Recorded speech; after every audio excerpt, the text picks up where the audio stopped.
Alright, welcome back everyone here for our Pokemon Presents recap, reaction, overall thoughts, the aftermath of the Pokemon Presents essentially. Sorry I wasn't able to get this up sooner for you guys. Got caught up with a whole bunch of work things, so was unable to do it on Tuesday after the Presents, but here we go, better late than never, right? So some thoughts. Overall, Pokemon Presents are a bit weird because when it comes to Pokemon, unless you're like really into some of the side games or really the side games or any of the mobile stuff, like it's hard to really get invested in this if you only play the mainline series. But honestly, anyone not expecting them to devote time to their mobile stuff is kind of fooling themselves. And the mobile stuff looks neat. Most of those things that are on there though aren't really to my tasting. I do like how they're constantly supporting those games. The photo of Raikou sleeping in the person's bedroom was pretty adorable. So that was pretty cool. But overall, those are things that I'm not really too invested in.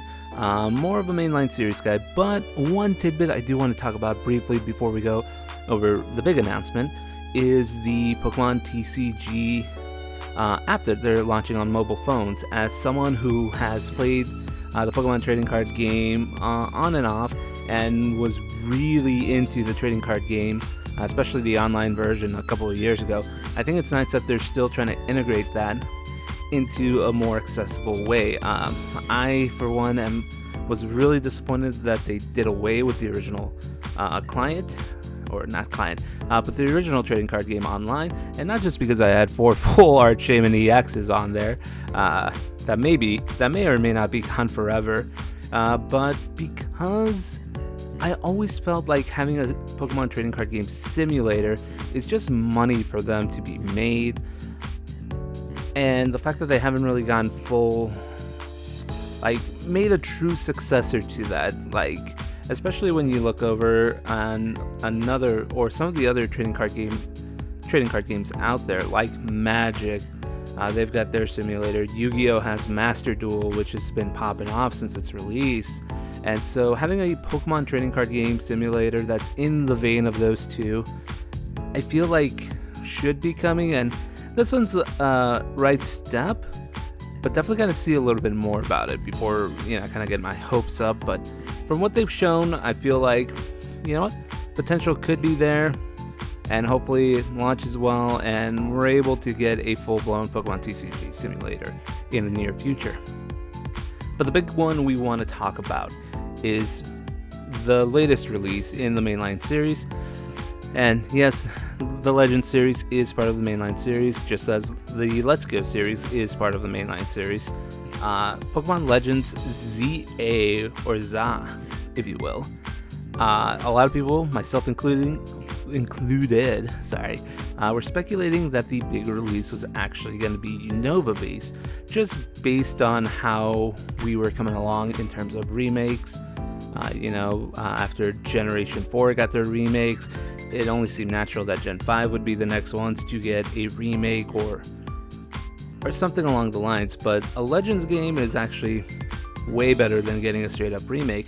But moving over to Kalos and skipping over Unova entirely was something that not a lot of people were expecting.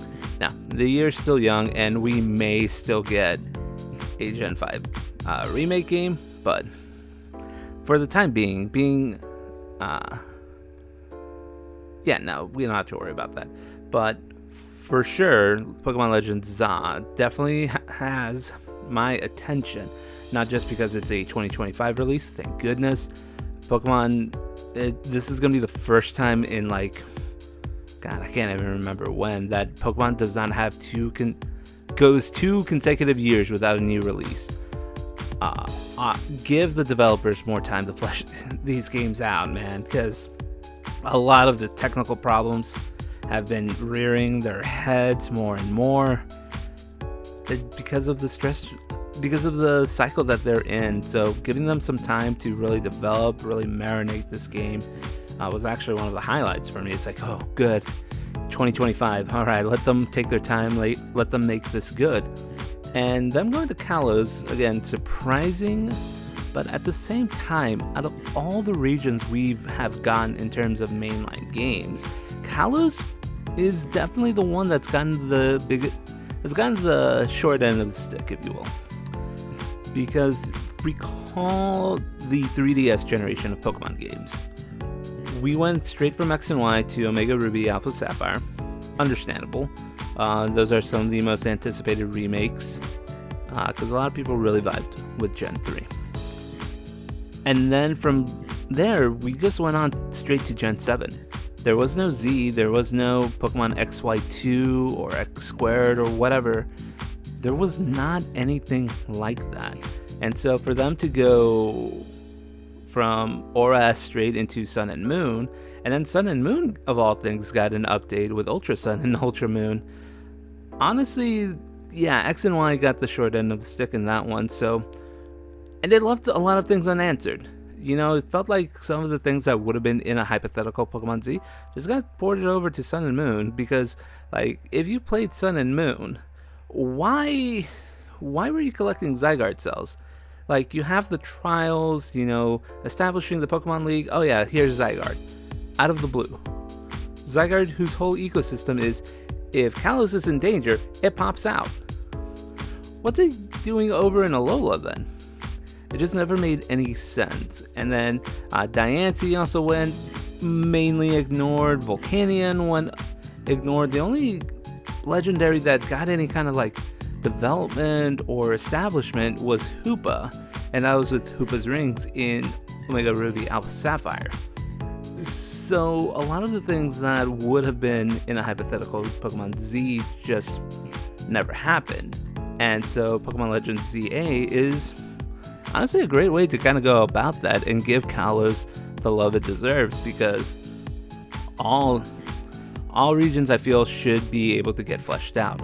You know, with Sword and Shield and Scarlet and Violet, basically since all the Pokemon games have gotten moved over to home consoles, you can remedy that with DLC packages, which on a personal level, yeah, that should be the standard that Pokemon goes forth now. Like, no more hypothetical third version, just the DLC. Like, it makes perfect sense. But seeing that go on is exciting. Now then, the one thing that a lot of people were kind of getting worried about is there's this tweet out here by Nintendo saying, taking place entirely within Lumio City, you develop it for a place where Pokemon and humans to live in harmony. You know, a lot of people are worried, like, taking place all in one city? Yeah, from an outside perspective, I could see how that could be worrying. I mean, the best thing about Legends Arceus was just being able to go to the different areas in Hisui and just kind of explore and see the vastness of it. So taking that away and just making it into one city seems like it could be a challenge. But here's the thing, Lumio City was freaking huge. Like, even by 3DS standards, that thing was like 5 or 6 different like areas alone in Lumio City. Like, easily the biggest part, or the biggest city in the game, and in any Pokemon game that I can recall. Only like Castelia City and Rosedon, or wherever the Pokemon League is in Sword and Shield, I think even come close to the size that Lumios was. So, excuse me. So having that setting honestly doesn't scare me. I feel like it's gonna be big enough to where it won't matter. But I hope Game Freak can pull it off. You know, they've got their doubters, and rightfully so, on how they can make it work, or if they can even program it correctly, or, you know, if the game will just even load properly. But seeing that on there, and then like seeing potential new form variations for starters, potential megas if the tease at the end is any indication. Going back to Kalos, I'm really excited for. You know, who knows, we may even get the catacombs here that we didn't get in Pokemon X and Y. But yeah, overall, decent Pokemon Presents, because we also didn't see any gameplay footage of Pokemon ZA. So that's the other thing. Like, if we had seen like full-blown gameplay footage, you know, I would have given this a B, but solid C+ here. Not much for others if they're not into a lot of the mobile game stuff that they showed off.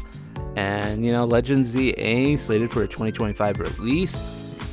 Will it also be launching on a potential Switch 2? You know what? As more and more reports are speculating a Switch 2 release, maybe. But this has been Miguel from Anime Secrets, just giving the Pokemon Presents Aftermath. You guys take care. And what was your favorite announcement of the Pokemon Presents? What are you looking forward to the most of Pokemon Legends ZA? And what starters do you hope are in there so that they can get a new form? Let us know in the comments below, and we'll catch you next time.